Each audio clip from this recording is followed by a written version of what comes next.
কি ব্যাপার ম্যাডাম, ভালোভাবে তল্লাশি করছো তো? হ্যাঁ স্যার, সবাইকে তল্লাশি নিচ্ছি। স্যার, এই মেয়েটাকে একে তো ঠিক চিনতে পারলাম না। এটা আমার বড় বোন, আমাদের কর্তব্য তোমরা পালন করো। তোমরা চাইলে আমার বোনেরও তল্লাশি নিতে পারো। না না স্যার, এ আপনি কি বলছেন? আপনার বোনের তল্লাশি আমি নেবো, আপনি যান।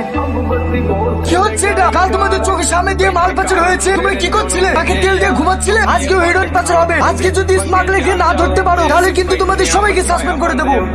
ঠিক আছে স্যার, আমি চেষ্টা করছি। চেষ্টা না, আজকের মধ্যে রেড গ্যাংকে ধরা যায়। ওকে স্যার, সবাই কান খুলে শোনো। যাত্রী যদি বাঁচাতে চাও, যেভাবেই হোক স্মাগলারকে ধরতেই হবে। ম্যাডাম ফোন করছে। হ্যাঁ বলেন ম্যাডাম। স্যার, আমাদের ব্যারিকেড থেকে একটা ছেলে পালাচ্ছে, আমরা পিছু নিচ্ছি, আপনারা রেডি হয়ে থাকেন। ঠিক আছে, আমরা রেডি হয়ে যাচ্ছি। কোন দিকে যাবে আমাদেরকে জানাবে। এই, দাঁড়া বলছি, দাঁড়া, নইলে আমি গুলি করে দেবো।